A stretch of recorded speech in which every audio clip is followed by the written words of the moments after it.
Yesterday was a good day for ISIS. Once again, they throttled their way into the world's attention with a 7-minute 3-sequence video. The first sequence showed a group of prisoners in a car, shot at with a grenade launcher. From the camera's vantage point, you can actually hear the agonizing cries of the prisoners as they burn alive. The second sequence showed a group of men encaged and lowered into a pool of water. Multiple high-end underwater cameras vividly capture the men's drowning and suffocation. The cage and their bodies, with bloody lung matter exiting their mouths, are then shown being lifted out of the water. In ISIS's eyes, these men had been purified. And in the third sequence, 7 prisoners are chained together with explosive necklaces, which are then detonated. ISIS makes sure that we see the impact of explosives on human heads. As I said, it was a good day for ISIS. And how did the would-be Prime Minister Justin Trudeau respond? In a chat on CBC's Power and Politics, Trudeau said he'd put an end to the mission in Iraq. I've engaged that the Canadian military has things that it can and should be doing to train. And but just not bombing?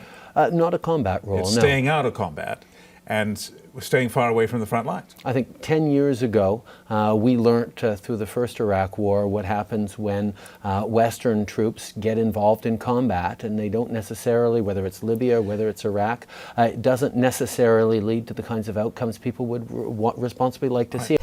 Trudeau's consistently opposed airstrikes on ISIS, nothing new there. But on other countries bombing ISIS, he's previously seemingly supported that. He's never said he's opposed to Allied combat operations against ISIS writ large, just Canadian participation, but that was then. Today, he doesn't seem to support any Western use of military force against ISIS, where Trudeau says we learned from the first Iraq War that when Western troops get involved, it doesn't lead to the right outcomes. He is actually saying that he does not support American, British, French, any Western involvement. Is that not insane?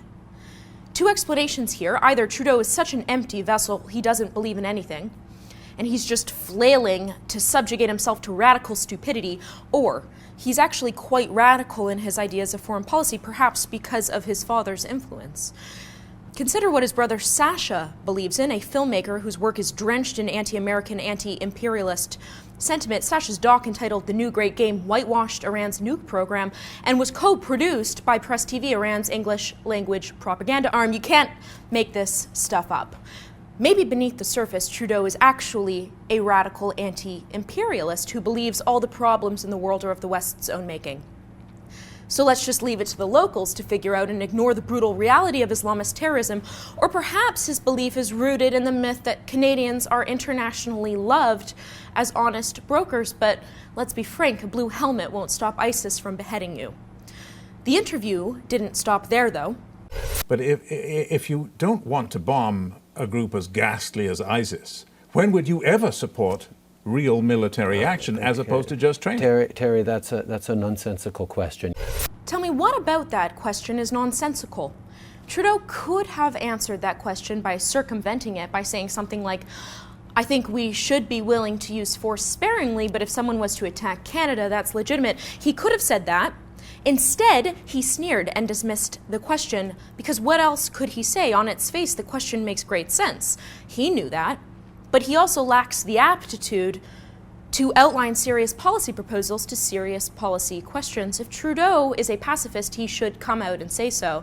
Canadians, after all, have the right to vote for whomever they want. If Trudeau thinks his smooth talking and good looks alone can charm our enemies, good luck to him. But this isn't a game, and ISIS is out there reaping mayhem every day, and so far, they're winning. For TheRebel.Media, I'm Marissa Semkiw.